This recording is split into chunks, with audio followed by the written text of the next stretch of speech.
The Biden administration plans to name the military effort that supports Ukraine Operation Iraqi Freedom, sort of similar to that. To give further insight into this move, we are joined by retired Lieutenant General Richard Newton, the former Assistant Vice Chief of Staff for the Air Force. Lieutenant General Newton, great to see you as always. Thanks for being here.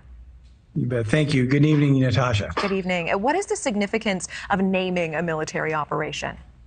Well, it is significant. It's a major move by the Biden administration to put a name on what will be not only a short-term but an enduring operation. Now, we talked last week about the Wednesday announcement by the Biden administration to provide now $3 billion of more military assistance. That's more over the long term versus the short term, and now coming up with a name, presumably that this will add a longer definition and a longer timeline, I believe, in supporting Ukraine. It also indicates to our allies and friends, especially in the West, but in Europe, that the United States is here for the long ball play as well. Yeah.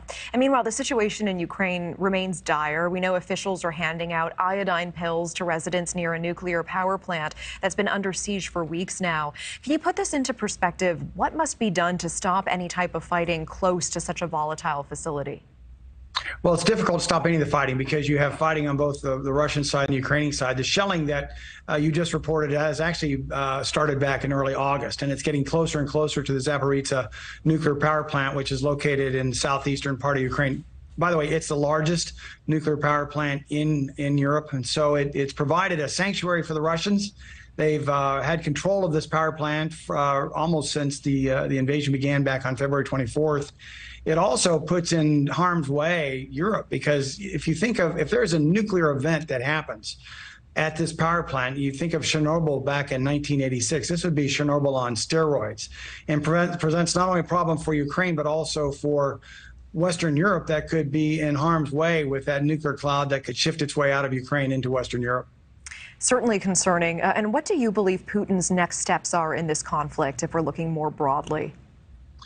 Well, right now, the Ukrainians have the strategic initiative. They've had it for several months. They defended Kyiv. They've held back significant Russian advances in the Donbass region, and they've cut off his efforts to connect Crimea, which the Russians took in 2014. They prevented that land bridge, if you will, that you and I have talked about on many evenings, from certainly the eastern side of Ukraine now down into Crimea. I believe what he's doing is he is in a difficult position because he has lost the strategic initiative. He made a call up for 137,000 to recruit more troops, 137,000 specifically, in remarks a couple days or so ago, which tells me that he's concerned about the presence, but also the future of Russian forces. They have not done a particularly good job, especially with logistics and resupplying their forces.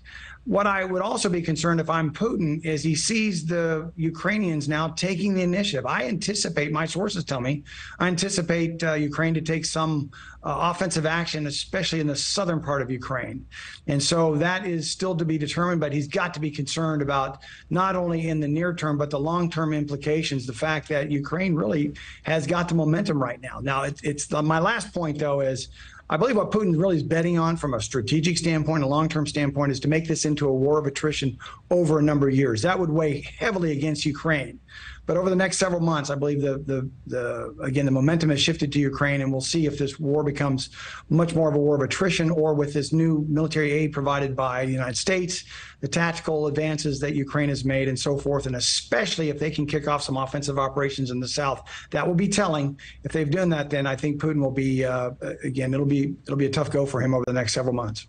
Thank you for watching. Go to newsnationnow.com to find News Nation on your television provider. And don't forget to click the red subscribe button below to get more of News Nation's fact-driven, unbiased coverage.